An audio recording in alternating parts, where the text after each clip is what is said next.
What's up, guys? Stock here, another round of awesome advice. Hopefully it's more awesome than not, and hopefully you guys can gain something from it than not gain something from it. But these are three things that I use when I'm trying to think of creating a bond or relationship with somebody, whether it's platonic or romantic. And I guess it is a tangent off the topic of platonic romantic feelings or relationships with people from the past vlog that I made. So this is three things. Number one, this is what I do personally, by the way. So yeah, that's what I do personally. Number one, good human being, bad human being. When I gauge a person, whether it's platonically or romantically, for those reasons, one of those two reasons, I gauge them whether or not they're a good or bad human being, because I don't want bad human beings in my life. I think we can all agree with that we would rather have good people than bad people around us. Number two, physical attraction or visual stimulation. What you're looking at is stimulating your mind, and what you're looking at, you're physically attracted to. Of course, this one pulls more towards romantic than platonic, but well, I just ate McDonald's, by the way. But yeah, sorry about the burp. So when we're talking about, let's just say romantic-wise, if I'm looking at somebody, that's what I'm doing, is looking at them, right? Well, when I'm looking at them, usually what most guys do, well, this is what I do, like if I'm visually stimulated or physically attracted to them, that happens in the instant, like this. It happens as quickly as a flick of a fingers. I just glance and boom, immediately. It's either something that I'm visually stimulated to or something I'm not. And that's how quickly that category is either checkmarked or not checkmarked in my book. And anyways, number three is, to keep it short and sweet for you guys, number three is emotional content. What creates them as them? What makes them unique and individual that we can't see emotionally, aka chemistry.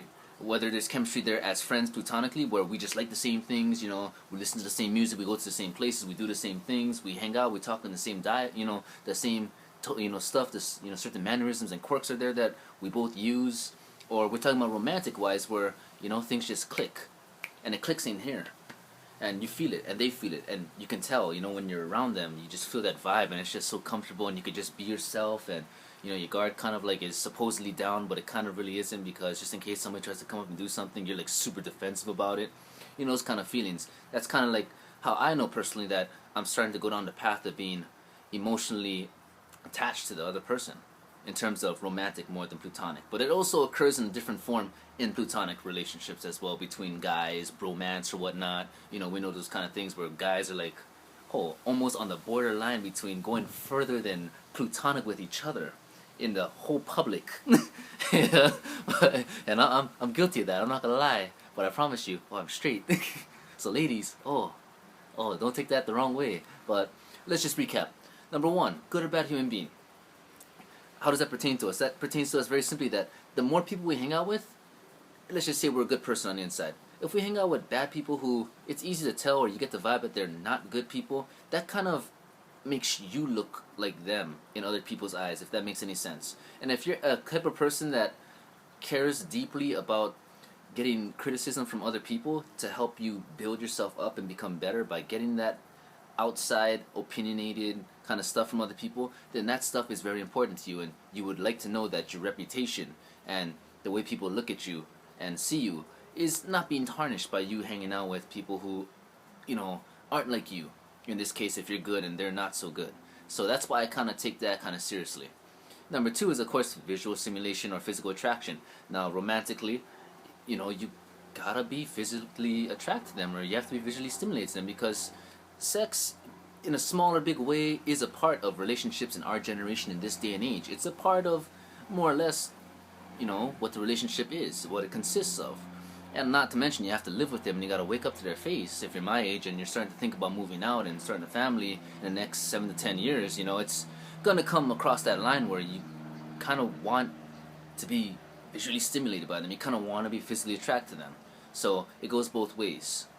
And number three, of course, is emotional content, aka chemistry, what we all kind of look for. When you're talking story with them, whatever, you kind of feel the vibe, it's connecting. You feel the chemistry there, and it feels like, wow, it feels real comfortable, like you know them, but you don't really know them, for example. And it feels like, you could just be yourself and be open. You don't need to worry or be ashamed or anything. It kind of has that kind of vibe or feel to it. So for me personally, those are the three things that I use. Once again, good person or bad person on the inside. Number two, physical attraction or visual stimulation. And number three, emotional content or chemistry. Those are the three things I use when it comes to trying to forge any sort of relationship, whether it's platonic or romantic. But this stock here is saying that if you guys are trying to think about or are going through trying to build a relationship with somebody platonically or romantically, maybe give those 3 steps, very simple things to do, some thought. And then if it's helpful, hey, that's great. Come back and visit me, I'll visit you, we'll see each other, we'll have a party and a good time.